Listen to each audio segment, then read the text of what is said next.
প্রশ্ন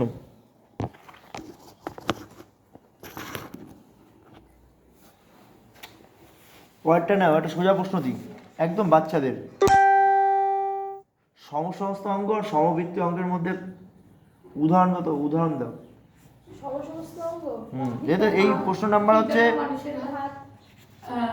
তাৎপর্যের উদাহরণ সঙ্গে ব্যাখ্যা। তাৎপর্য পেজ নাম্বার 217 অথবা না, শোনো, গুছিয়ে না লিখলে নাম্বার পাবা না। তুমি কোশ্চেন লিখতে পারো। হ্যাঁ, মনে করো যে আমি তোমাকে কোশ্চেন বলতে পারছি যে পায়রার অভিজাত বৈশিষ্ট্য কি। তুমি পায়রার অভিজাত বৈশিষ্ট্য যদি তুমি এরকম বলো যে পায়রার ফুসফুসে বায়ুথলি আছে, ওই বায়ুথলিতে হাওয়া ভরা থাকে, তার জন্য পায়রা উড়ে বেড়ায়, কেটে 0 বসিয়ে দেবে। কেন? তুমি সঠিক তথ্য দিতে পারোনি। পায়রার বায়ুতে 9টি বায়ুথলি থাকে, ঠিক আছে। মানুষের সুশ্রী চেহারা হালকা একটু এখানে যদি কেটে যায় তার কিন্তু অন্য পরিচয় হয়ে যায়। মানুষের সুশ্রী চেহারা যদি একটা চোখ ভগবান বন্ধ করে দেয় তাকে কিন্তু মানুষ এক চোখ কানা বলে, মানুষ বলে না। একটা এরকম পারফেকশন না দিলে তার নাম পরিবর্তন হয়ে যাবে, নাম্বারও পরিবর্তন হয়ে যাবে। তাহলে তোমাকে ওইটা সুন্দর করে বুঝিয়ে বলতে হবে। বলতে সমস্ত সমবৃত্তীয় অঙ্গের অভিযোজনগত তাৎপর্য, দুটোরই অভিযোজনগত তাৎপর্য এটা বলতে হবে। অভিযোজনগত তাৎপর্য কি মানে এই সমস্ত সমবৃত্তীয় এটা কেন হয়েছে, অভিযোজন মানে কেন হয়েছে। তুমি এখন তোমাকে মেরু প্রদেশে যদি নিয়ে যায় তুমি থাকতে পারবা, কারণ তোমার অভিযোজনগত তাৎপর্য নেই মেরু অঞ্চলের সাথে। এইটা বলতে হবে। সমবৃত্তীয় একটা বলো।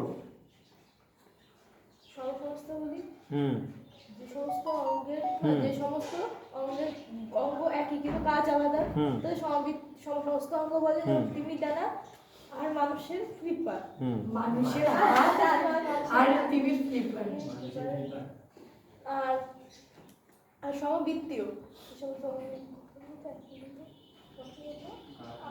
আলাদা কাজ, আরে কাজ একটা আলাদা। ওটা যেটা তুমি বলতে চাইছো এটা কোনো প্রশ্নের উত্তর হয়নি। তুমি কি বলতে চাইছো? বলছো সমবৃত্তীয় কাকে বলে, সমসমস্ত কাকে বলে। আমি তোমাকে সেটা জানতে চেয়েছি। আমি বলছি অভিযানগত তাৎপর্য কি, তার অভিযান যে এই যে হলো তার অভিযানগত তাৎপর্য কি। তিনি ফ্লিপার দিয়ে তিনি জলে সাঁতার কেটে দূর দূরান্তে যেতে পারে, আর পায়ের ডানা অভিযোজনগত তাৎপর্য। তাহলে সমসমস্ত বিষয়টা কি করে হলো? প্রশ্নটা জানো তো, সমসমস্ত সমবৃত্ত অঙ্গের অভিযানগত তাৎপর্য উদাহরণের সাহায্যে ব্যাখ্যা করো। কোশ্চেনটা বুঝেছো?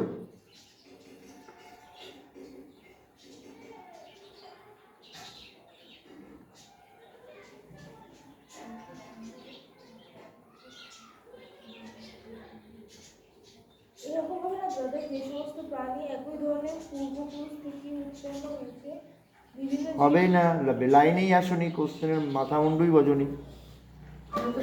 সমস্ত ও সমবৃত্তীয় অঙ্গের অভিযোজনগত তাৎপর্য উদাহরণের সাহায্যে ব্যাখ্যা করো।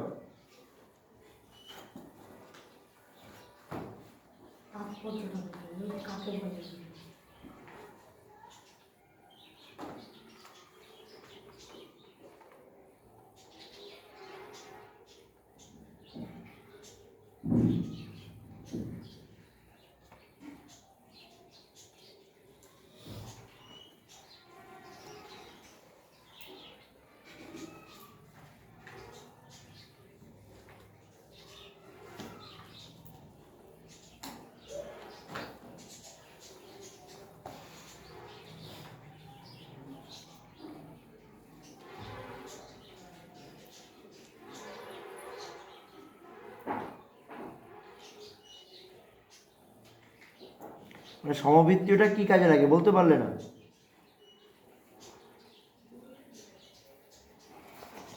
লেখাতে হবে, কোশ্চেন লেখাতে হবে। হবে না কোনো মানে ম্যাটার বোঝো না, নাম্বার আসবে না, ভুলভাল লিখে দিয়ে চলে আসবে, ভাববো না সব পেরেছি।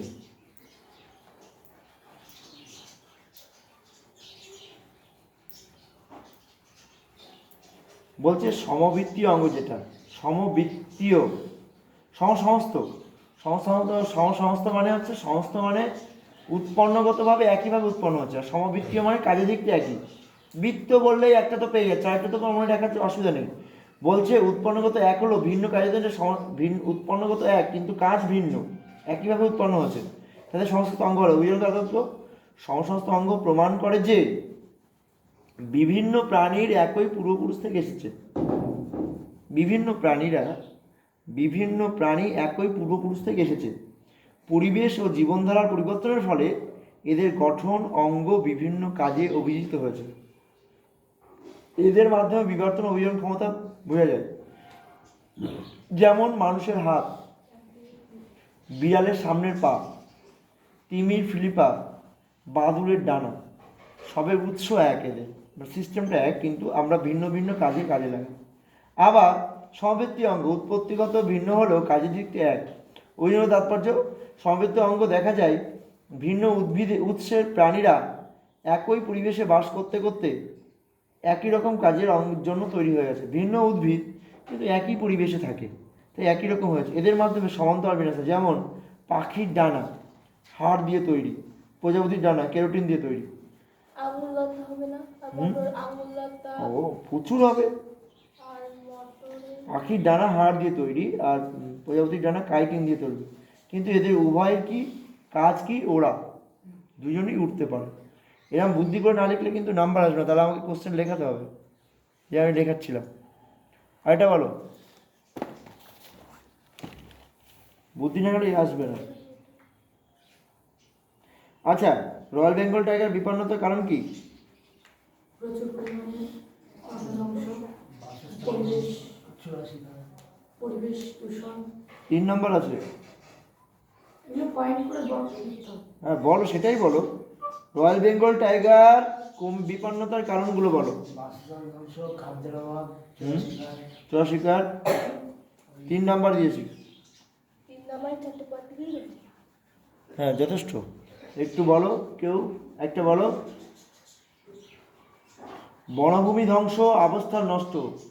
বনভূমি, চাষের জমি বাড়ানো, শহর বিস্তার, কাঠ সংগ্রহ, নদীর ভাঙনের ফলে বাঘের বাসস্থান কমে যাচ্ছে। আচ্ছা, অবৈধ শিকার ও পাচার। বাঘের চামড়া, দাঁত ইত্যাদি দামের কারণে শিকারীরা অবৈধভাবে বাঘ হত্যা, এটাই সবচেয়ে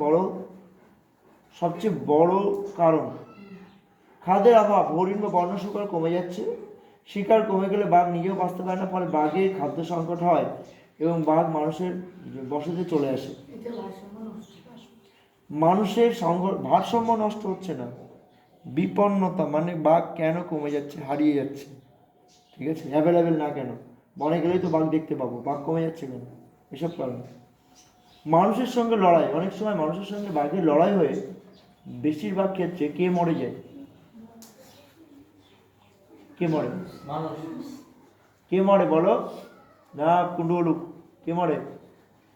বাঘ মরে যায়। একটা বাঘ যদি মানুষ মানে সাধারণ কোনো মানুষের সাথে হয় তাহলে মানুষ মারা যাবে, আর যদি কোনো শিকারীর সাথে হয় তাহলে বাঘটা মারা যাবে। হ্যাঁ না, মেন তো আমার প্রশ্নটা কি, বাঘের বিপন্নতা, বাঘ কমে যাওয়ার কারণ, তাহলে তুমি কাকে মারবা? বাঘকে। সেটাই ইজি। জলবায়ু পরিবর্তন, বিশেষ করে সুন্দরবনে সমুদ্রপৃষ্ঠের উচ্চতা বৃদ্ধি, লবণাক্ততা বৃদ্ধি, ঘূর্ণিঝড় বাঘের আবাসস্থল বিপদকে ফেলে। 6 নম্বর পয়েন্ট, নদীর খালের ক্ষয় ও বিলীন হয়ে যাওয়া। সুন্দরবনে বড় অংশ জোয়ার ভাটা, নদীর উপর নির্ভরশীল, নদী শুকিয়ে যাওয়া, বিলীন হওয়া বাঘের চলাচলের পক্ষে কমে যাচ্ছে। আর বন থেকে অবৈধ কাঠ সংগ্রহ। যা আগে পেয়ে গেছে। আগে তো ফার্স্ট পয়েন্টে পেয়ে গেছে। ফার্স্ট পয়েন্টে কি পেয়েছো? কাঠ সংগ্রহ, জমি, বনভূমি ধ্বংস পেয়েছো। কাঠ সংগ্রহ, এটার বেশ ম্যাটারটা আলাদা। কাঠ সংগ্রহ করতে গিয়ে বাঘ চলে আসলো। কাঠ সংগ্রহ করতে গেছে 50 জন লোক, বাঘ সামনে চলে ও আসছে। আচ্ছা এইটা। ম্যাটারটাকে চেঞ্জ করতে হবে, শুধু ভাবনাটাকে পরিবর্তন। এসব ভূগোল, ইতিহাস, জীবনবিজ্ঞান এসব কোনো সাবজেক্টই না, অ্যাকচুয়ালি ব্রেন খাটালেই নাম্বার আসে।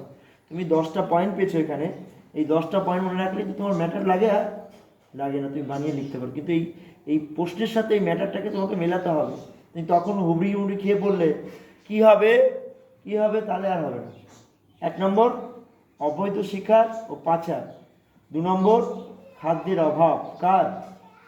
বাঘের। 3 নম্বর মানুষের সঙ্গে সংঘর্ষ। 4 নম্বর জলবায়ু পরিবর্তন। 5 নম্বর, নদী ও খালের বিলীন হওয়া, অনেক সময় খাল শুকিয়ে যেতে পারে, বাঘ ওখানে আসছে না। বন থেকে অবৈধ কাঠ সংগ্রহ আর প্রজননের হার কমে যাওয়া। প্রজননের হার কমে যাওয়া মানে কি, বাঘ খুব দ্রুত বাড়ছে না, এবং বাঘের প্রজনন করার জন্য বাঘগুলোকে এক জায়গায় রাখতে হবে, খাদ্যের অভাব, বাঘ বিভিন্ন জায়গায় বিভিন্ন সময় আছে, তার মানে আমরা বাঘকে সুষ্ঠুভাবে পরিচালনা করতে পারছি না। বাঘ আর বাঘিনী যদি না থাকে, প্রজনন তো হচ্ছে না, তাহলে বাঘ বন দপ্তর মানে আমাদের কিন্তু সংবিধান, আমাদের কিন্তু আইন কানুন অনেকগুলো তৈরি, 1 রাজ্যের, 2 কেন্দ্রের, ঠিক আছে, এরকম আছে 3-4-এর পরে একদম শেষের দিকে আছে রাষ্ট্রের। তো বাঘ যেগুলো বন্যপ্রাণী বিপন্ন হচ্ছে, আমার আর বাংলাদেশের মধ্যে একটাই সুন্দরবন, জানো তো? আমার আর বাংলাদেশের মধ্যে যার 3 ভাগেরটাই রয়েছে বাংলাদেশের মধ্যে, 1 ভাগটাই আছে আমাদের মধ্যে। কিন্তু বাংলাদেশের থেকে বেশিরভাগ অঞ্চলটা সুন্দর বা বেশি প্রশস্ত বা বেশি বন জঙ্গল দিয়ে ঘেরা আমাদেরটা, যার জন্য ওয়ার্ল্ড হেরিটেজ হচ্ছে আমাদের সুন্দরবন, বাংলাদেশের না। কিন্তু বাংলাদেশের পরিমাণ বেশি, তাহলে হয়তো দেখা গেলো বাঘ বাংলাদেশে সবকটা আছে, ইন্ডিয়াতে নেই, কারণ মাঝখান দিয়ে ঘেরা থাকে না। তোমার দেশে 5টা বাঘ থাকবে, আমাদের দেশে 5টা বাঘ থাকবে, এমন থাকে না। বন একটাই, ফেলতে পারলাম না। বন আমার আর তোমার মাঝখানে কি আছে, বাউন্ডারি আছে, পশুদের ক্ষেত্রে বাউন্ডারি নেই।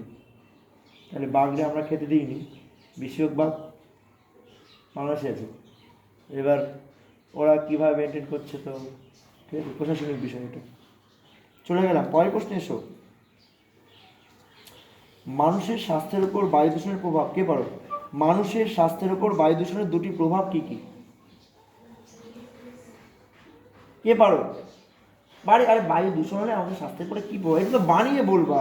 সব প্রশ্ন কি তোমাকে পড়তে হয় নাকি? তুমি তো গুছিয়ে বানিয়ে বলবা আমাদের স্বাস্থ্যের উপরে কী হতে পারে। বায়ু দূষণ হলে আমাদের স্বাস্থ্যের উপরে কী হতে পারে? শ্বাসকষ্ট। ফার্স্ট পয়েন্ট বলে দিলে, প্রথম শর্তই এটা।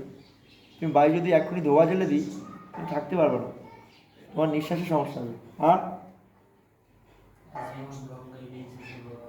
হাঁপানি, অ্যাজমা, বাগানি, আর হৃদরোগের সংখ্যা বেড়ে যাবে। হৃদরোগ মানে হৃদপিণ্ডের যে রোগগুলো বেড়ে যাবে, ব্যাস। বলা যায় অনেক, এটা 2 মানেরই প্রশ্ন ছিল। আচ্ছা,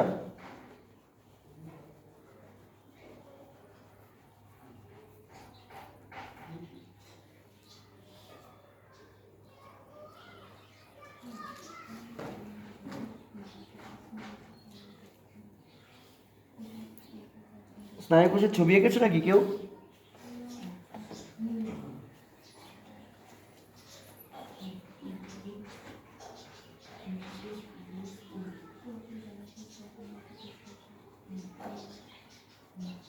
প্রশ্ন কিন্তু এমনই হবে যেরকম তুমি দেখছো, ঠিক আছে? তুমি বইতে যেরকম পড়ছো এমন হবে না, কিন্তু এরকম পড়ছো, মানে প্রশ্নটাকে তোমার পরে অ্যাপ্লাই করতে হবে। কোশ্চেন দেখো, ব্রেনের দিক থেকে ভাবো। সন্তানের লিঙ্গ নির্ধারণ পদ্ধতি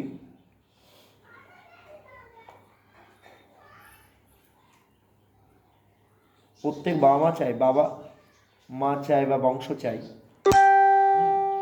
যে আমাদের ছেলে হোক,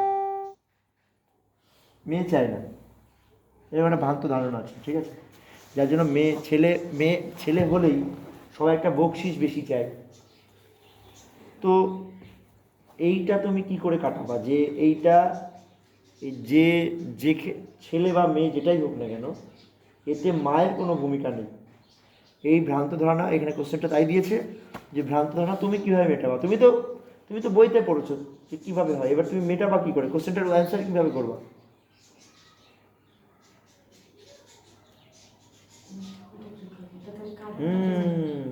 এইটাকেই বলা হয় বিজ্ঞান।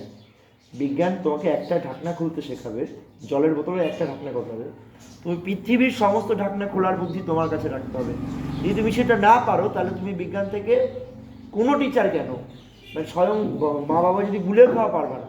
তাহলে আমাদেরকে বলা হচ্ছে কি, সন্তানের ওই ছকটা দিয়েছে না, আমরা জানি কি জানি, আমরা জানি সন্তান নির্ধারণ পদ্ধতিতে মাতৃ অপেক্ষা পিতার ভূমিকা অধিক। নিম্নে একটি ছকের মাধ্যমে সেটা দেখানো হলো।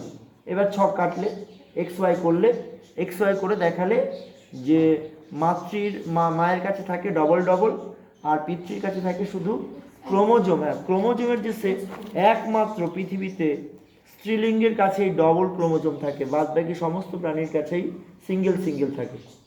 এবার তাহলে ডবল যেটা থাকে সেটা কিন্তু ডবল একটা থাকে, কিন্তু দেখেছো এক্স।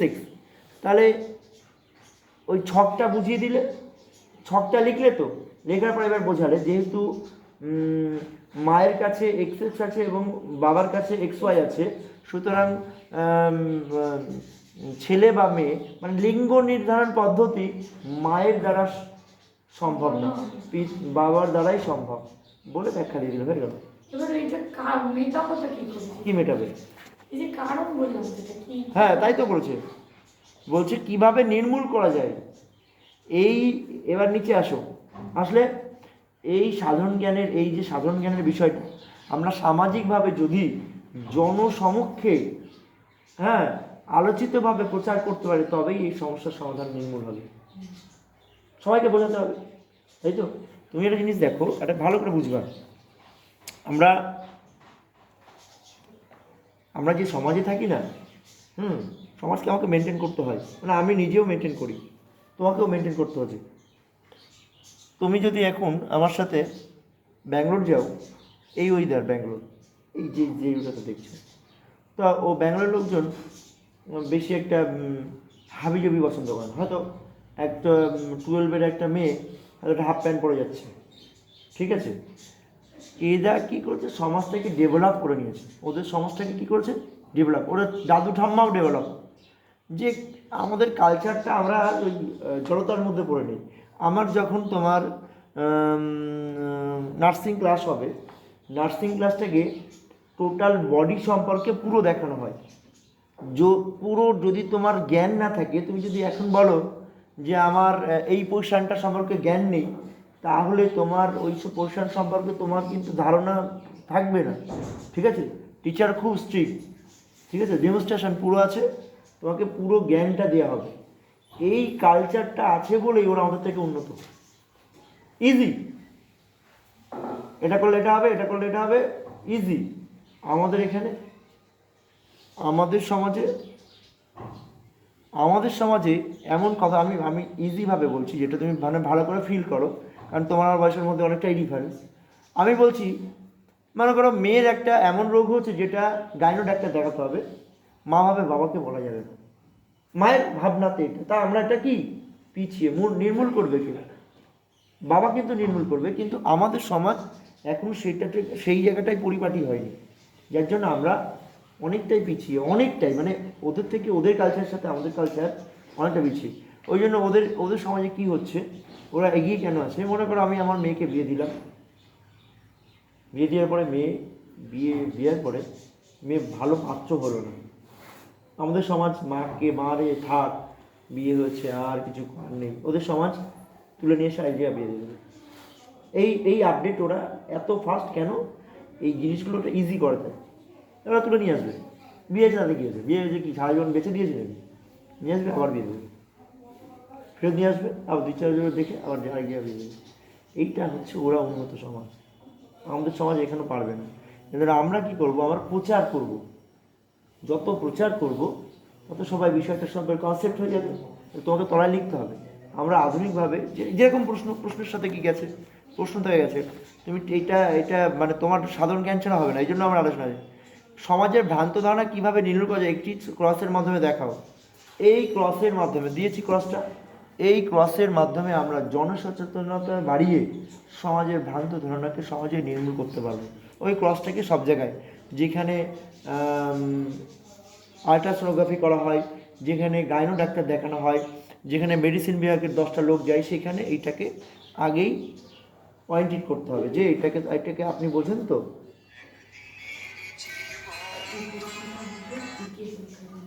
হ্যাঁ, বলা হোক।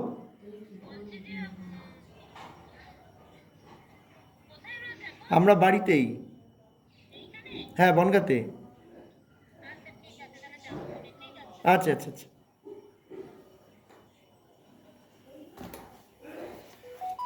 এবার আসি আরেকটা কোশ্চেন এসো, কোশ্চেনের সঙ্গে উত্তর দেবে, নিজে বানাতে যাবে না, কারণ কোশ্চেন এটা তোমাকে হুবহু দিয়েছে। বিশুদ্ধ গোল হলুদ বীজ ধারণ করে মটর গাছের সঙ্গে কুঞ্চিত বীজ ধারণ করে মটর গাছের সংক্রাণ ঘটলে আপত্য বংশ অপষ্ট, এতে তো যা আছে তাই দিতে হবে, জিনোটাইপ ফিনোটাইপ চেকার বোর্ড সব দিতে হবে। এটা তো আগের দিন, এটা আজকের পড়া ছিল, আগের দিনের পড়া ছিল না? আজকে পড়া ছিল, আগের দিন করে এনেছিলাম। হ্যাঁ, তা করে নিয়েছিল, তারা জিজ্ঞেস করনি কেন আজকে পারছো না কেন? সবাই চুপচাপ বসে আছে কেন? মাইটোসিস কোষের অ্যানাফেজ দশায় কি কি ঘটনা ঘটে অ্যানাফেজে? তো ভাই এইগুলো একটু বুঝিয়ে দাও, এগুলো অনেকবার প্রশ্ন আছে।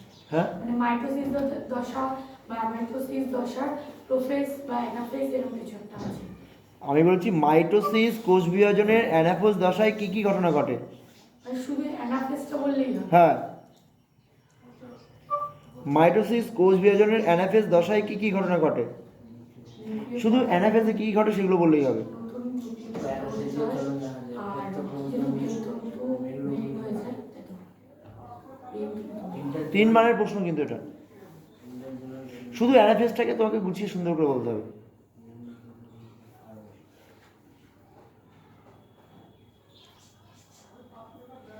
সেন্টিমিয়ার বিভাজিত হয়, সেন্টোমিয়ার বিভাজিত হয়, প্রতিটি এটা পয়েন্ট কিন্তু, প্রতিটি ক্রোমোজোমের সেন্টিমিয়ার 2টি ভাগে বিভাজিত হয়।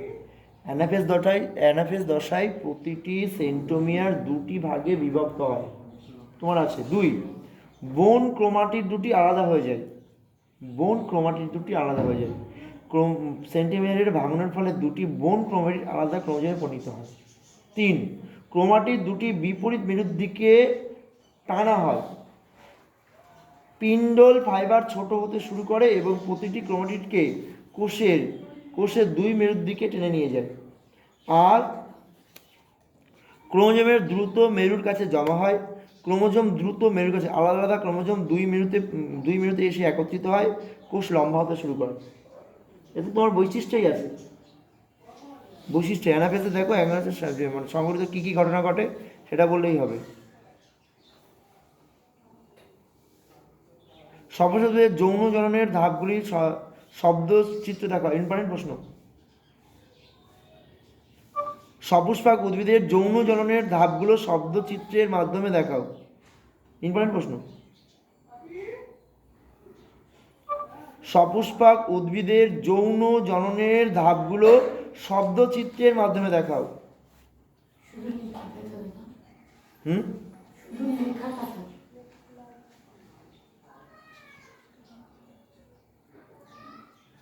এটা পেয়েছো সব?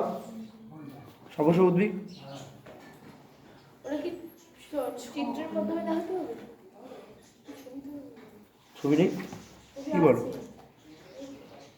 সপুষ্পক উদ্ভিদের যৌন জননের ধাপগুলো শব্দচিত্রের মাধ্যমে দেখাও। অপুষ্পক উদ্ভিদের দুটো ছবি আছে, উদ্ভিদ গঠন আর বক্স বক্সে ইংরেজি বক্স ওই ছবি না, আর ওই হার্টের ছবিটা। কত পৃষ্ঠার মধ্যে বল? এই তো বলছি না, এই ছবি দিতে হবে, স্বপরাজ্ঞ গীতার প্রয়োজন উপরটা। এবার একটা ছবি আছে, না এই যে শব্দ চিত্রের মাধ্যমে, ওটা তো এইটা হবে না। হ্যাঁ তাতে হবে, ছবি দিয়েছে, ছবি বলতে ছক ছক ছক এটা কটা পয়েন্ট দিয়েছে? এটা উদ্ভিদের নিষেধ বলবো, একটা আছে পরাগায়ন, একটা পরাগরেণু বৃদ্ধি, একটা নিষেক, একটা ফলবীজ গঠন, আছে সব কটা? কি কি আছে? পরাগরেণু। হুম, হ্যাঁ নিয়ে আইছিস কই? সেটা কোনটা আছে? তাহলে কি আমি কিছু কোশ্চেন লেখাবো এই টাইপের আননোন দেখে? কনসেপ্ট হচ্ছে না তো, কারো কনসেপ্ট ঠিক করতে পারছো না।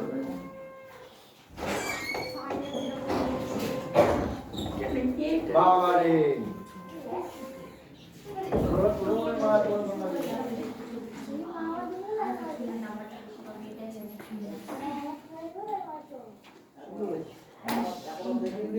সেই ঠান্ডা লাগছে।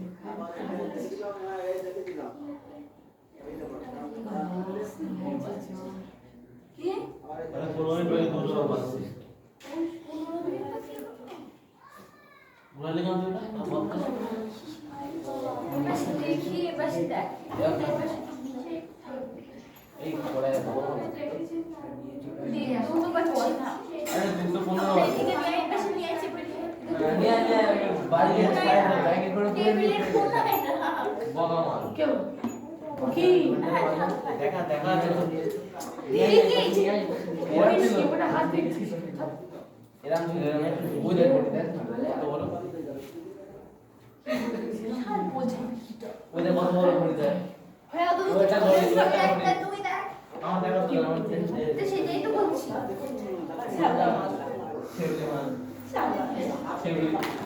ও ওকে বলো আছে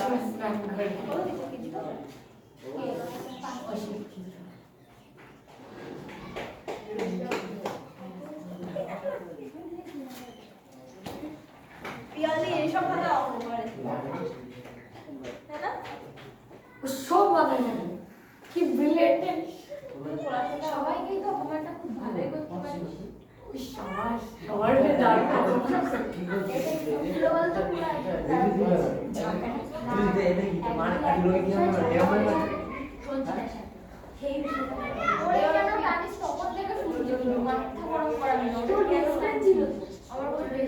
কি সে কে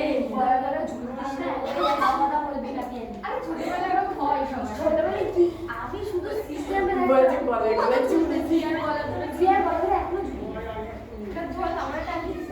শুধু সিস্টেমটা তুমি ধরো সঞ্চিতা এরম দেবে পিয়ালি এরম সঞ্চিতা এরম ওই সঞ্চিতা বলতো সঞ্চিতা দেন না এর সঙ্গে যে সঞ্চিতা দেন না ওই সঞ্চিতা দেন বুঝেছি ওর সাথে আমি পড়েছি আরে না রে ভাই ওর সাথে ওদের বাড়ি পাশে কত ছিল তার কথা বল তার কেন বলছিস না কেন ওর কথা বারবার বলছিস ওর কথা দেখ ক্যামেরা অর্ডার বলিস না এ বলছি সেই একটা মেয়ে ছিল যে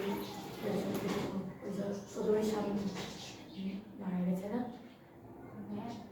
আরে পড়া তো পিঠে কোনো আছে আমি পড়তাম আমি নেই বলি আমি জানি না জানিস আমি জানি অবশ্যই পরের দিন আমার কাজেই যাই তারপরের দিন দুদিন পরে ওনার কাছে ওই মেয়েটা আর আমি পড়তাম সঞ্চিতার প্রচুর ঘেমে মাথাটা পা পড়ে আমি কটা অনেক দিন প্রায় 4-5 বছর পর এখন তোমার বাড়িতে ঘেমেতে মাথাটা পা একদিন করে আগাম একদিন করে তো ছোট থেকেই হলো একদিন আমরা যাচ্ছি ওর মা কিন্তু ভালো মাঝে স্কুলে যাচ্ছি তাও ভালো ওর বাবার মতন তা হচ্ছে ওই ছোট উনি কথা বলছিল ওর বাবা আর্মি নাকি এক্সারবি আরবি না ও বাবা কি বলবো না বর্ডার সিকিউরিটি ওই না ওই যে তোর ওই যে সিকিউরিটি এনএসজি ন্যাশনাল সিকিউরিটি আরে না ওর বাবা ওকে, আর্মি NSG, ছিল রিটায়ার হয়ে গেল হ্যাঁ, আর্মি ছিল এনএসজি ন্যাশনাল সিকিউরিটি গার্ড আমি জানি না কিন্তু আমার জন্মের পর থেকে হ্যাঁ এনএসজি ই আর্মি এসপিজি শুনেছি প্রধানমন্ত্রী রাষ্ট্রপতি ভাষণ ছিল আলোচনা আরে আদি কেমন আসলি ইয়ে ছিল যে অদিতি না আমাদের রাষ্ট্রপতির নাম কি দ্রৌপদী মুর্মু দ্রৌপদী মুর্মু পাশে বাড়ি কি পুরো গোল প্লেটিং ওপরে দেখেছি দ্রৌপদী মুর্মুদের পাশে একটা পুলিশটা থাকে না গার্ড হয়ে কালো রঙের ড্রেস পরে থাকে ওই ছেলেটা হেভি লাগে আমি তাই তো বলছি প্রধানমন্ত্রী পাশে থাকে ওই ছেলেটা থাকে না আরে ওই ছেলেটাই কি থাকবে নাকি বাবা এই তো বলছি রাষ্ট্রপতি প্রধানমন্ত্রী একটা মেয়েও থাকে ওর সাথে পাল্টায় মেয়ে না রাষ্ট্রপতি মেয়ে যাও ঘুরে বেড়া আর রাষ্ট্রপতির নাকি দুই ছেলে ছিল এক মেয়ে ছিল দুই ছেলে মরে গেছে এক ছেলে এক মেয়ে বেঁচে মেয়ে কিসের কোম্পানির ব্যাংকের ম্যানেজার নাকি একটা গেছে হ্যাঁ উনি একজন সম্মানীয় ব্যক্তি রাষ্ট্রপতি আরে হ্যাঁ কিন্তু ওই যে দ্রৌপদী মুর্মু। সর্দার না কি একটা নাম? উনি না আদিবাসী আদিবাসী না দ্রৌপদী বুঝতে পেরেছি ওই যে উনি হচ্ছে শাড়ি পরে কালো করে একটুখানি কালো করে এই কালারটা ভালো প্রচুর কালো সে যাই হোক একটু হাইটটা একটু শর্ট উনি হ্যাঁ। দেখেছি না দ্রৌপদী মুর্মু যোগ্যতা থাকার দরকার তাও খাবে নর্মালি চাবি নিয়ে চলে এসেছে একটা মহিলা তাও বাবা মারা গেছে আমরা কি মা বলে লেগে বাসন মাজতে চাবি চাবি নিয়ে চলে এসেছে করতে করতে এত কষ্ট করে আর ছেলে আমার বেশি করে আর আমাদের মমতা কি বললো? ভাই ভিডিওটা আমি লিংক করব পরে আমি মার খাবো আজকে তোমরা তুমি চেক করে টাকা দিয়ে দেবে সব এই কারণ এখানে কি কি জানো? এ আমার একটু বল গল্পগুলো আরে এইখানে আরে ইয়ের বাড়ি বিয়ে হচ্ছে না তিথি দাদু মন্দিরের পাশে কি নাম যেন? বিভাত্রী মণ্ডলের ছেলের বিয়ে। ও এই যে কত বড় চন্দ্রমল্লিকা দেখ আরে শোন না আরে শোন আমার বলে আরে ওই যে ঘুরে মধ্যে যাচ্ছে না এবার আগের দিন মাস থেকে ডাক্তার দেখে আসার সময় এবার আমি না বিয়ে বাড়ির প্যান্ডেল আসলে মাথা লাগে প্যান্ডেল হিসেবে এবার আমি যা কি মনে হচ্ছে মারের যদি আসে মারের ভিতরে ও মামা উত্তর দেবে আমি যে ও মামা ও বিয়ে বাড়ি বা আরে শোন যে মামা বিয়ে বাড়ি পাখা লাগা কেন ওর মাথা ঠান্ডা ক্লাসিক কর ওর ভিতরে যে কটা লোক ছিল সব কটা লোক আমাদের এরকম করে তাকায় হাসছে ওই ঘিরাই করে আমি ছিলাম ওখানে এখানে ট্রান্সফার হয়ে গেছি। আমি ভুকে এদিকে। বলে একটু ভিডিওতে কবে করছিস বন্ধু আমার? 9 বছর এই ফিক্স আমার বোর্ড কোনে? ওইখানে তোর বোন এই আমার বোর্ড কোথায়? এখানে না এখানে। নিয়ে নিয়েছি ব্যাগে ও ব্যাগে। যা তোমার দিল্লি হতো না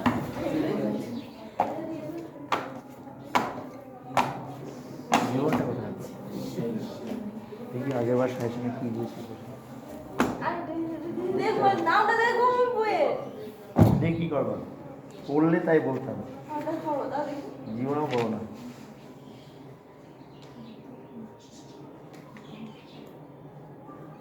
খাতা ভর্তি হচ্ছে বছর বছর খাতা ভর্তি করে আছে শিখলাম। এই তারপরে এদিকে সব পেয়েছো এদিকে এদিকে বানিয়ে লিখতেই হবে এদিকে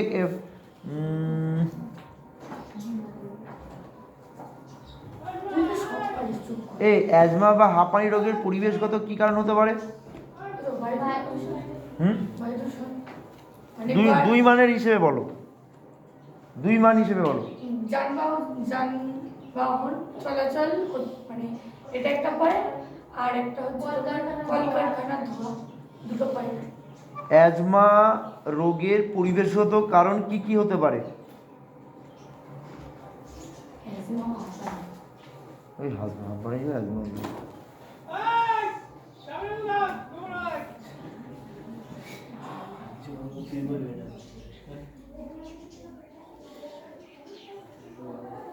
তোমরা শনিবার পড়বা বললে তো বাংলাটা বিকেলে কালকে বিকেলে ঠিক আছে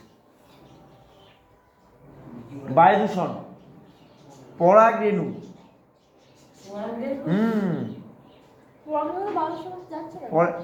গাছ গাছালি পরাগ রেণু অনেকের ক্ষেত্রে অ্যালার্জি তৈরি করে অনেকের ধুলো ধুলো বাড়ির মেঝে কার্পেটে বিছানা চাদরে ধুলো বালায় মানুষের অ্যাজমা হয় ধূমপান ও সেকেন্ড হ্যান্ড স্মোক এটা আমরা এই হয় অ্যালার্জি ধোয়াতে অ্যালার্জি অনেকেরই হয় এটা ধূমপান আর সেকেন্ড হ্যান্ড স্মোক তোমরা ডাইরেক্ট যদি ধূমপান করো সেটা বা কেউ ধূমপান করছে সেখানে যদি থাকো তাও হতে পারে সেটাই তো আমি বললাম কি আর্দ্র স্যাঁতসেঁতে পরিবেশ বাড়িতে যদি স্যাঁতসেঁতে পরিবেশ থাকে তোমার অ্যাজমা বা হাঁপানি হতে পারে তীব্র গন্ধ বা রাসায়নিক পদার্থ যদি তোমার নাক তীব্র গন্ধ না নিতে পারে তাহলে তোমাকে হাঁপানি বা অ্যাজমা হতে পারে তাপমাত্রার হঠাৎ পরিবর্তন হঠাৎ গরম থেকে ঠান্ডা ঠান্ডা থেকে অ্যাজমা হতে পারে ঠান্ডা লেগে হ্যাঁ আর পশু পাখির লোম বিড়াল পশু পাখির লোম থেকেও অ্যাজমা হতে পারে ঠিক আছে এগুলো থেকেও অ্যাজমা হতে পারে তাহলে অ্যাজমার তোমার 8টা পয়েন্ট দিলাম 1 বায়ু দূষণ 2 ধুলো 3 ধূমপান 4 পরাগরেণু 5 আর্দ্র স্যাঁতসেঁতে পরিবেশ 6 তীব্র গন্ধ রাসায়নিক পদার্থ 7 তাপমাত্রা হঠাৎ পরিবর্তন 8 পাখির লোম দেখো পড়াটা ফেল না। একটা এখানে প্রশ্নে পেন নেই। 20 নাম্বার। দাগ পড়ে না, দাগ পড়ে না। তুমি যদি পয়েন্ট লিখতে চাও লিখতে পারো। কত দাগ নাম্বার সেটা বলো, 28 নাম্বার বলো। হাঁপানির কারণ বলে লিখে রাখো না, তুমি তো পেজ নাম্বার কি করবা, লিখে লিখে তো খাতায় ভরালে, মাথায় তো কিছুই ভরালে না, গন্ডমূর্খ। বলো। প্রথমে লেখো 1 নম্বরে লেখো বায়ু দূষণ, 2 নম্বরে লেখো পরাগরেণু, 3 নম্বরে লেখো ধুলো, 4 নম্বরে লেখো ধূমপান, 5 নম্বরে লেখো আর্দ্র স্যাঁতসেঁতে পরিবেশ, 6 নম্বরে লেখো লজ্জা করবো না জুড়ে হাতে লেখ না 6 নম্বরে লেখো তীব্র গন্ধ, 7 নম্বরে লেখো তাপমাত্রার পরিবর্তন, 8 নম্বরে লেখো বাড়িতে ব্যাপক পড়ো। তীব্র গন্ধ, সাথে কি বললে? আর 8 নম্বরে লেখো পশু পাখির লোক। হ্যাঁ, পেজ নাম্বার 216 কিন্তু এগুলো সব। কত নাম্বার? এই তোমরা বইটা একটু খোলো। এই 3-এর 1 কে পারো? এটা 2 নম্বর। শর্করা বিপাক সংকেত, দুটি ইনসুলিন হরমোনের ভূমিকা। শর্করা বিপাকে ইনসুলিন হরমোনের ভূমিকা কে পারো? এটা ব্যাপক আসবে যেহেতু সুগার বেশি তাই। শর্করার বিপাক সংক্রান্ত ইনসুলিন হরমোনের ভূমিকা লেখো।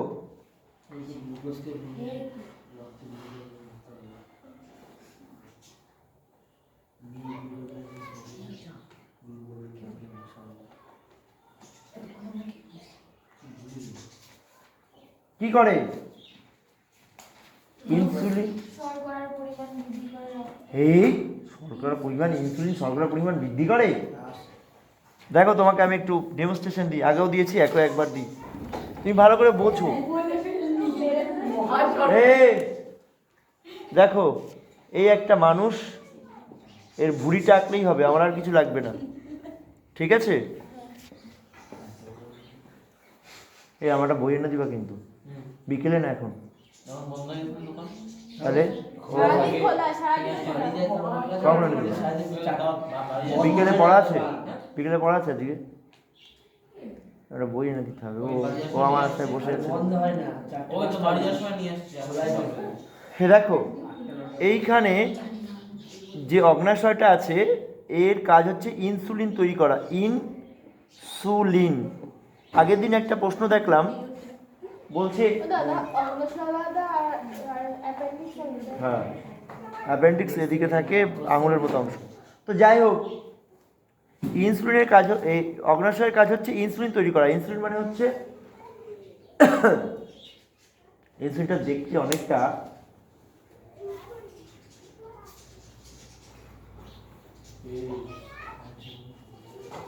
ও তো ফোনেই আছে, দেখালেই তো হয়ে যায়।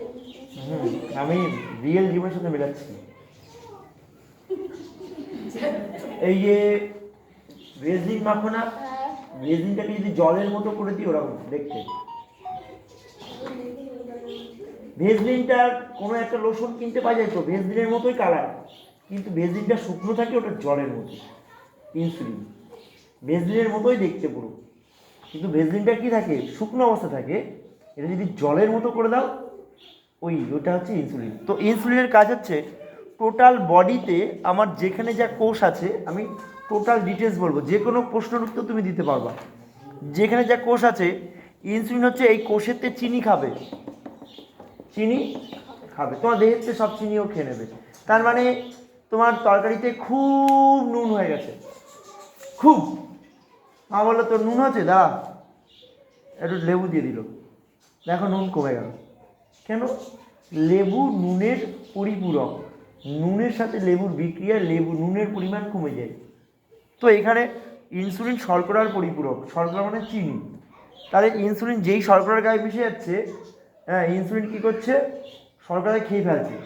ইনসুলিন কি রাক্ষস যে শর্করা খেতে পারে? না। এবার এসো, এই একটা টিস্যু, এই একটা কোষ, এই একটা খণ্ড, এই বিন্দুর থেকে ছোটো, এই জুম করে এত বড় করেছি, ঠিক আছে? তো কোষের মধ্যে একটা দরজা থাকে, যে দরজা ইনসুলিন, এই কোষের দরজাটা বন্ধ থাকে। ইনসুলিন হচ্ছে সেই পদার্থ যেই কোষের মধ্যে চিনিটাকে ঢোকাতে পারে। তাহলে কোষের মধ্যে ইনসুলিন ঘাড়ে করে নিয়ে গিয়ে কোষের মধ্যে যায়। তার মানে আমার এখানে আমরা সবাই ইনসুলিন, আমরা সবাই হচ্ছে শর্করা, আমাদেরকে ইনসুলিন আসবে, ঘাড়ে করে নিয়ে গিয়ে ওই ঘরে পাঠাবে। আমি একা একা যেতে পারবো না। মানে আমার তোমার ক্ষমতা নেই ওই ঘরে যাওয়া। তো ইনসুলিন এই কাজটা করে। এবার কারো যদি ডায়াবেটিস হয়, ডায়াবেটিস মানে ইনসুলিন আর তৈরি হচ্ছে না, ইনসুলিন রেজিস্ট্যান্স বলা হয় ডাক্তারের ভাষায়, ইনসুলিনটা তৈরি হচ্ছে না। তাহলে আমাদের এখানে যে আমরা যে শর্করাগুলো আছে ওই ঘরে আর যেতে পারবো? কোষের মধ্যে যেতে পারবো না। তাহলে কোষের মধ্যে যদি শর্করা না যায়, সেই মানুষ আস্তে আস্তে রোগা হয়ে যাবে। কেন? খাবার ঢুকছে না গায়ের মধ্যে। যে কটা মানুষের সুগার সে ঝমাঝম চেঞ্জ হয়ে যাবে, মোটা ছিল একবার কয়দিনের মধ্যে রোগা হয়ে গেছে, কারণ এর মোটা ছিল রোগা হয়ে গেছে। বোঝো? হ্যাঁ, বাংলা ভাষা তো বোঝো না কিছুটা। তাহলে ঢুকছে না বলে ও রোগা হয়ে গেল, ঠিক আছে? তাহলে আমাকে কি করতে হবে? আমাকে জোরপূর্বক ইনসুলিন নিতে হবে, তাই তো? ডাক্তার যদি ওষুধ দেয়, পুরো ফান্ডাটা বোঝো, পুরো ফান্ডাটা। ডাক্তার ওষুধ দিল, আমি ওষুধ খেলাম, এই পেটে ঢুকলো। ওষুধের কাজ হচ্ছে 3-4 রকমের ওষুধ পাওয়া যায় সুগারের। এক হচ্ছে মূত্রের মাধ্যমে বার করবে শর্করাগুলোকে, তাহলে মূত্রনালীতে ইনফেকশন হয়ে যাবে। ভবিষ্যতে গেলে মূত্রনালীতে এমন ইনফেকশন হবে, ওই পেশেন্ট মূত্রাশয় নষ্ট হয়ে যাবে, মারা যাবে যদি ট্যাবলেট খায়, ঠিক আছে? তুমি হয়তো ডাক্তারকে বলছো, স্যার আমি ইঞ্জেকশন নেব না। 2 নম্বর হচ্ছে জোর করে শর্করা কোষে ঢোকাবে। আরেকটা ওষুধ দিয়েছে, ওইটা ওষুধ, এই ওষুধটা দেয়নি, জোর করে ঢোকাচ্ছে, যে তোমার দেহের মধ্যে জোর, আমি একটা ওষুধ দেবো, তুমি আমার সুগার লেভেল কমে গেছে, ট্যাবলেট। তাহলে মনে করো এ ঢুকতে বাধা দিচ্ছে, তুমি জোর করে ঢোকাচ্ছ, কোনো না কোনো সময় একেবারে বন্ধ করে দেবে দরজা, আর তুমি জোর করে ঢুকতে পারবে না। প্রতিদিন তুমি ওকে জোর করে ইনসুলিন খেতে দিচ্ছ, ও আর ঢুকবে না। তাই তখন কী হবে? তুমি ওষুধ খাচ্ছ, তোমার সুগার লেভেল বেড়েই থাকবে, কমবে না, কারণ কোষের কার্যকারিতা হারিয়ে ফেলেছে, আর নেই। আর একটা ওষুধ আছে যেগুলো কিনা দেহের চিনির মাত্রাকে কমায়।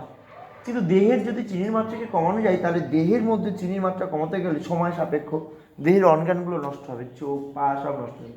তাহলে তোমাকে বাইরে থেকে ইঞ্জেকশনের মাধ্যমে যদি তুমি ইনসুলিন নাও, তাহলে তুমি সুস্থ থাকবে, কারণ তোমার বডিতে তো ইনসুলিন তৈরি হয়ে গেল, যা স্বাভাবিক কাজ তাই করে। তাই লক্ষ লক্ষ মানুষ যারা সুগার পেশেন্ট, কোনো ট্যাবলেট না খেয়ে ডাইরেক্ট পেটের সঙ্গে, এখানে আছে পেটে ইনসুলিন নেয়, তাহলে ওর আয়ুকাল বাড়ে।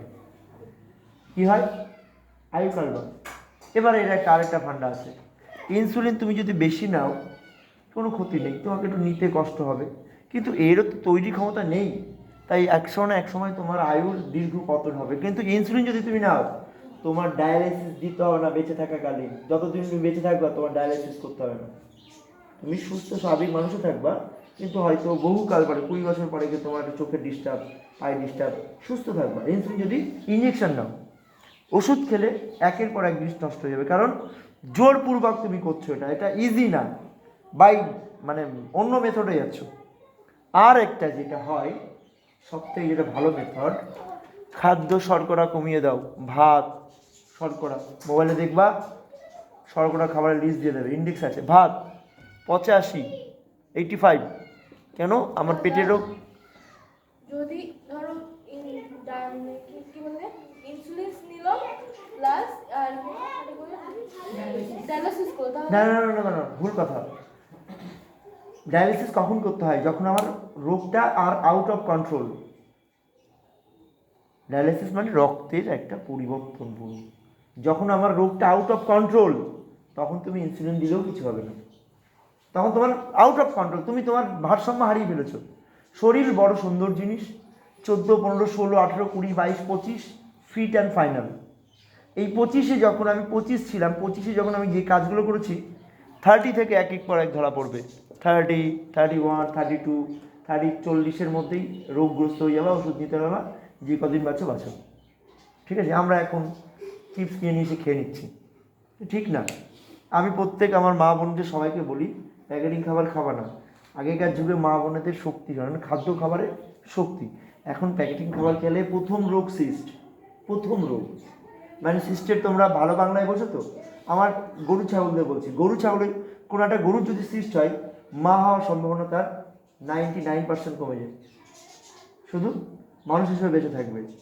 মানে কোনো একটা মানে দুর্ঘটনা, মানে কি যদি বেশি সময় চলে যায় তাহলে আর হবে না এটা।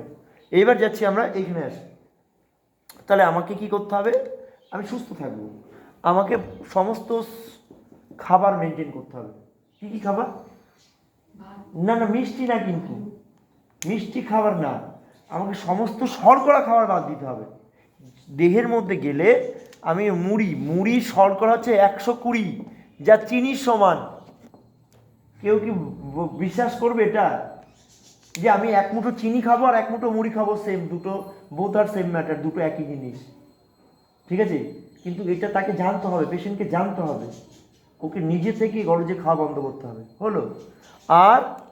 আর কি সঠিক প্রথম সুগারের রোগের প্রথম অনুসন্ধান হচ্ছে শর্করা বন্ধ করা। 2 নম্বর গেলাম, 2 নম্বরে হচ্ছে টাইম সুগার হয়ে যাওয়ার পরে। এখন তোমার কোনো বিষয় নেই, তোমার পাকস্থলীও ভালো, তোমার প্যানক্রিয়াসও ভালো। এই যন্ত্রটার নাম হচ্ছে প্যানক্রিয়াসের কাজ হচ্ছে যেই খাবার খাবা ওই ইনসুলিন বের করবে।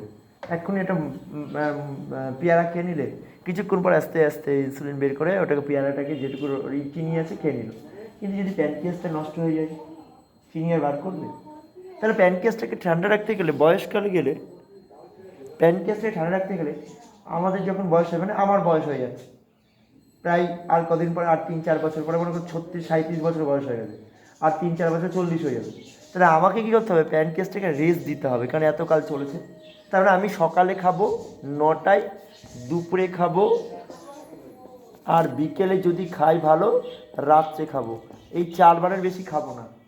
কেন? আমি যতবার খাবো ওকে ততবার কাজ করতে হবে, অত রাগ করবে, আর জীবনেও সুস্থ হবে না, ধর আমার আর ভালো লাগছে না। তাহলে আমার খাবারের টাইমিং বদলাতে হবে।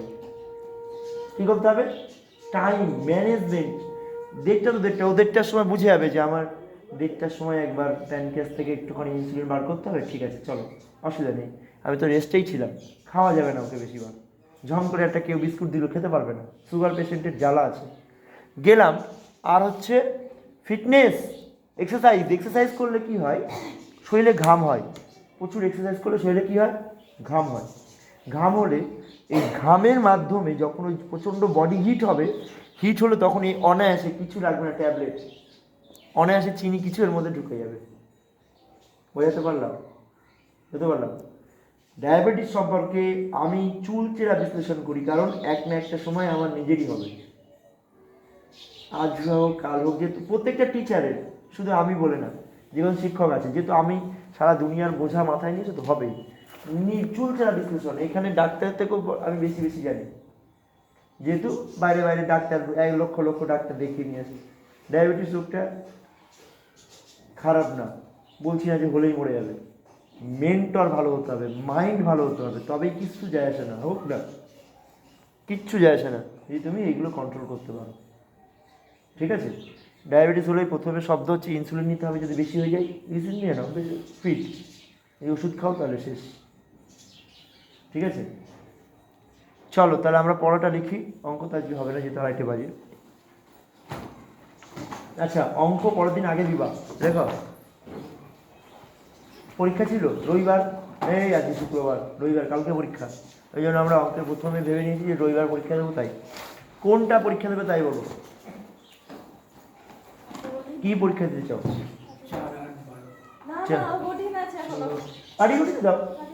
দাও যা পারবা, তোমার এখন থেকে তোমাকে বকবো না, তুমি তোমার নিজের জায়গাটা তৈরি করো। আমি কিন্তু কোশ্চেন হাইফাই করবো, কমা কোশ্চেন করবো না, আমি তাহলে পরের দিন করবো।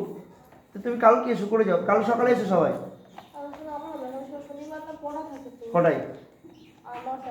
হ্যাঁ, আপনার 8:30টায় চলে যাবো তো, কালকে সবাই স্কুলে যাবে, হ্যাঁ সকালবেলা 7:30টার মধ্যে চলে আসবে, 8:30 9টায় পড়া, তুমি 7:30, তুমি 8:30টায় চলে 1 ঘন্টা করে, আর বাদ বাকিরা কালকে অংশীদারিটা প্র্যাকটিস করো, আমার পাশে বসো, ব্যাস মিটে গেল। সকালে এসে সবাই কালকে স্কুল যাবে, পড়া লেখো পড়া লেখো। এই কটা করেছো? 12টা একটা 12 6 একটা অঙ্ক বুঝতে পারি 25টা করে দেবো কালকে করে দেবো, মনে রাখো। লেখো পড়া লেখো, কালকে অঙ্ক পরীক্ষা লেখো, রবিও। আগের দিন বলেছিলে যে বীজগণিত করে এনেছিলাম, দাঁড়িয়ে এনেছিলাম ওগুলো। বিজুন কি করছিলাম? বীজগণিত 5, 9, হ্যাঁ ওগুলো পারোনি তুমি, হ্যাঁ। সেটা পরীক্ষার পরে হবে, মানে রবিবারেই হবে। ও, লিখে দাও, আমি লিখে দিচ্ছি, তুমি খাতা ধরো, কারণ পরের দিন অঙ্ক বেশি হবে, যদি আজকে পড়াতে পারি তাই। লেখো পড়া লেখো পড়া লেখো পড়া লেখো। সবাইকে হাত জোর করে বলছি, এটা কিন্তু তোমাদের লাস্ট মাস, মানে মাধ্যমিকের আগে, বেঁচে থাকা না, কিন্তু বেঁচে তুমি থাকবা, কিন্তু মাধ্যমিকে যদি তুমি ভালো করো, তার যে মিষ্টিটা তুমি একা খাবো, আমি খাবো না। তুমি যদি চুরি করে হোক, দেখে হোক, বুঝে হোক, শুনে হোক, টুকলি করে হোক, কাউকে কনভিন্স করে হোক, তুমি নাম্বার তুলে নিয়ে আসতে পারো, সেই ভাগের, সেই অমৃত তুমি একা ভাগিদার, কেউ না। তুমি একা খাবো। হয়তো বাবা মা এখন বাইরে কথা বলছে, ভালো করে পড় ভালো করে পড়, কিন্তু তোমার বয়স এখন হচ্ছে মাত্র 14-15 হয় মাধ্যমিকে, আমরা মাধ্যমিক 15তে দিয়েছি, কারো 16, 20, 25, মেয়ে 16 আর 10, 26, 10 বছর পরে মায়ের মধ্যে তোমার মধ্যে সেই আন্তরিকতার সম্পর্কটা থাকবে না।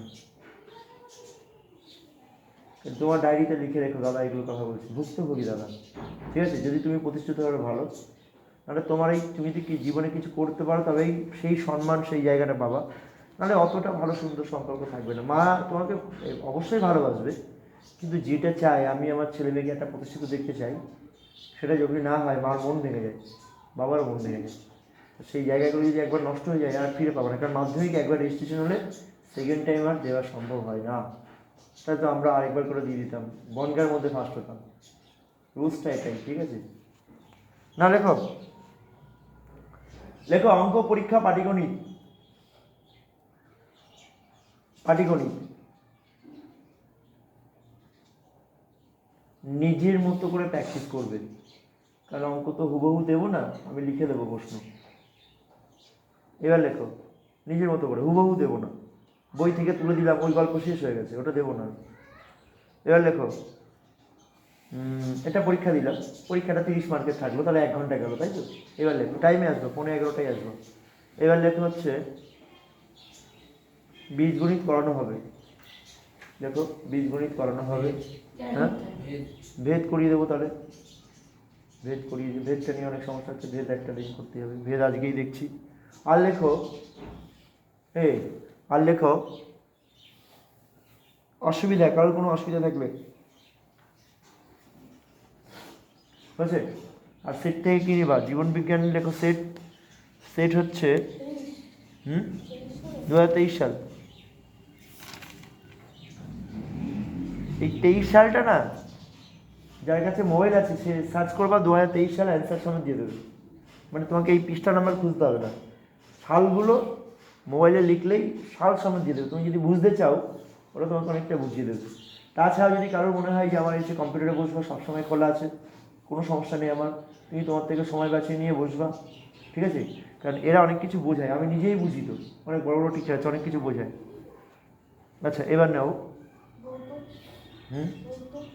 2024 টেস্ট পেপার 2023 করলে অঙ্কগুলো করাবো। কোনগুলো? তুমি কি ফিডব্যাক দেবে আগে, তোমারটা দাও, কি দেবে আমাকে? এটা তুমি বলেছিলে তাই লিখে নিয়েছি, এবার কি বলছো তুমি বলো। না, আমি বললাম 2023 সাল টেস্ট পেপার 217 জীবন পৃষ্ঠা। বিজ্ঞান হ্যাঁ, এবার ভৌত বিজ্ঞানে কি পড়া দেবে? তুমি বলো। টেক্সট বই নিয়ে আসবো সাও, নাকি দুটো সেট করতে পারবা না? দুটো টেস্ট পেপার করতে পারবা, তাহলে আমি দিয়ে দেবো না। যদি বলো যে জীবন বিজ্ঞানও টেস্ট পেপার করতে পারবো, ভৌত বিজ্ঞানও টেস্ট পেপার করতে পারবো, তাহলে আমার কোনো অসুবিধা নেই। কী করবা? নাকি টেক্সট বই দিয়ে দেবো? টেক্সট বই দেবো। টেক্সট বই করলে সবথেকে বেশি নাম্বার যে আছে সেই অধ্যায়টা করতে হবে, তড়িৎ আর আলো পড়ে আসবে। জীবন একটা দাও, নাই তড়িৎ তো নয় আলো। তাই তড়িৎ পড়ে আসো, 8 নাম্বার আছে ওখানে, 8 না 16 জন নাম্বার আছে। আগে আলো করে আছে। আলো করে আলো তড়িৎ আছে, তড়িৎটা বেশি ইম্পর্টেন্ট। পারবে না সবাই, টানতে পারবে না তড়িৎ সব। ঠিক আছে, কী কী পড়বা বলে নাও, যেটা যে অধ্যায়টা পড়ছো সেই অধ্যায় দেখো, টেক্সট বই ভালো করে পড়বা। তোমার কাছে অনেকগুলো কোশ্চেন ব্যাংক আছে, সেই কোশ্চেন ব্যাংকের পিছনে দেখবা অধ্যায় ওয়াইজ কোশ্চেন মার্ক আছে, এটা পড়ে আসবা। তোমার কাছে 50-50 বই আছে, পড়ে আসবা। কি সব শর্ট কোশ্চেন করেছো? হ্যাঁ না, পুরো পুরো তড়িৎটা পড়ে আসবা। তোমার কাছে নোট বই আছে, সালের প্রশ্ন সব কটা পড়ে আসবা। তোমার কাছে টেস্ট পেপার আছে, দেখবা তড়িতের কটা প্রশ্ন পড়ছে, এই নিয়ে পুরো তড়িৎটা পড়বা। এসব ভালো আছো? হ্যাঁ ভালো আছি। ওই মেয়ে ভালো আছে, হালকা একটু ঠান্ডা লেগেছিল, তা কালকে ডাক্তার দেখালাম, ডাক্তার বললো ওটা নর্মাল, ওটা কোনো বিষয় না। একদম ওয়েদার চেঞ্জ হচ্ছে।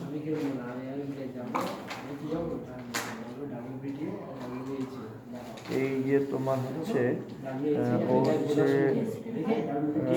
রবিবারে সোমবারে হয়েছে, মানে আজ 9 দিন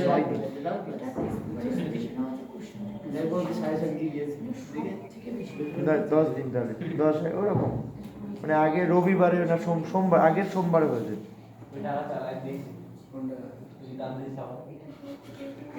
হ্যাঁ ভালো আছে, অসুবিধা নেই, ঠিকঠাক চলছে। মানে ওই ঠান্ডা বলে একটুখানি একটু হালকা সমস্যা হচ্ছিল, কিন্তু আমি ডাক্তারকে বলেছিলাম যে ডাক্তারবাবু আমাদের কিন্তু একটু ঠান্ডা আছে, তা আমরা ওই স্পেশালভাবে করিয়েছি, মানে ওই আমাদের যে বাহুবলী স্যার আছে ওনাকে দিয়ে স্পেশালভাবে, যে আপনি স্পেশাল বেড নিয়ে স্পেশাল ওষুধের তো তোমার ডিফারেন্স আছে, নর্মাল ওষুধ আমি, আমি বললাম যে ওটাকেই আপনি স্পেশাল করে দেন, তা উনি ওইভাবেই করেছেন, সমস্যা হয়নি। ওরা 7 দিন রেখেছিল, 7 দিন রাখার পরে তারপরে এই বাড়ি নিয়ে এসেছি সবাই।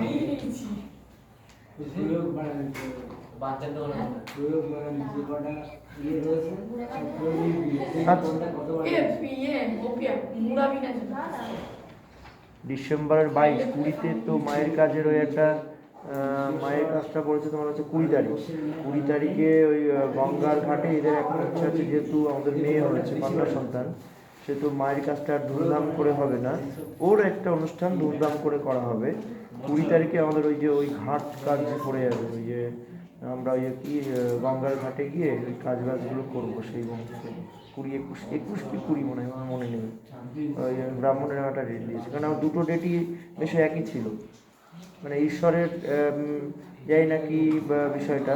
তোমার মায়ের কাজে ছিল হচ্ছে তোমার ওই 20-21, আর ও পুচকের হওয়ার ডেটও ছিল কিন্তু 20-21। এবার ওই হ্যাঁ অগ্রিম হচ্ছে বলে বিষয়টা ওইখানে, মানে ওদের ডেট একই ছিল, একই সময় ছিল, আমরা তো এই নিয়ে একটু ইয়ে পড়ছিলাম।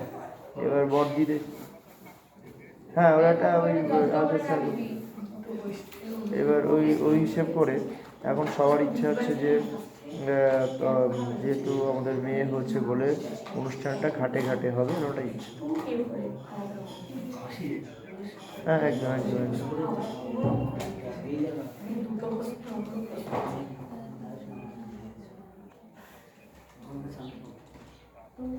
আচ্ছা 22 তারিখ সোমবার। আচ্ছা ঠিক আছে। এসে ঘুরে যেও ওখানে।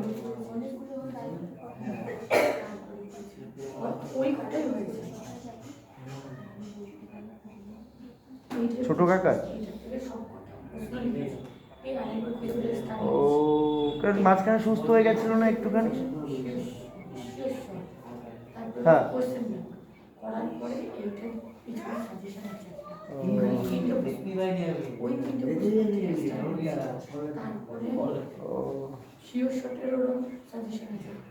বুঝতে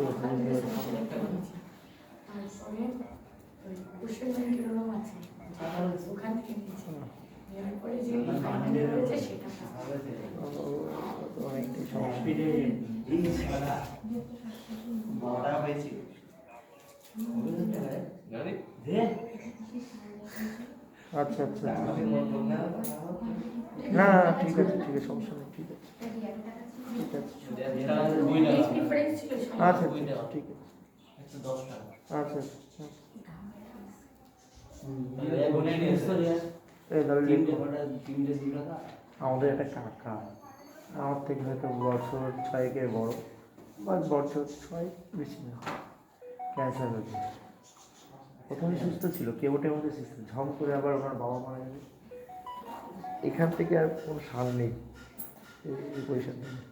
মানুষ কত উল্টো পাল্টা জীবনের সমস্যা। আচ্ছা লিখেছো, পরীক্ষাটা দিলে আর যে এটা নিয়ে সবটা নিয়ে যেত, বসে আছে চল টাকা দাও কালকে কখন আসবো? বিকেলে এনে দাও। কালকে সকালে ঠিক আছে হ্যাঁ বিকেলে এক সময় এসো, কাল সকালে এসো। এখন বাড়ি যাও, খাওয়া দাওয়ার বিষয় না না না, মা এখনই ফোন করে বাড়ি যাও। এই গল্প তোমার তো বিকেলে লাগে, এখন তো লাগছে না, ও বিকেলে এসে এনে দেবে, টেনশন নেই। বিকেলে এক সময় সেটা কাজ।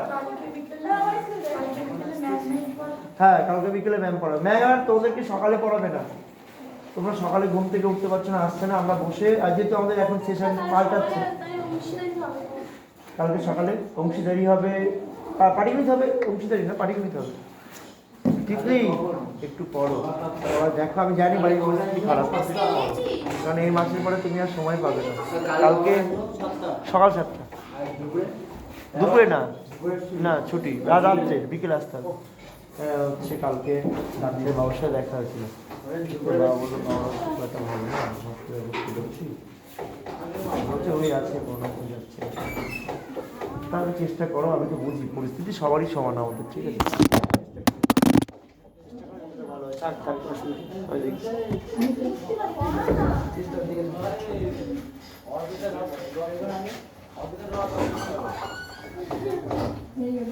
খুলে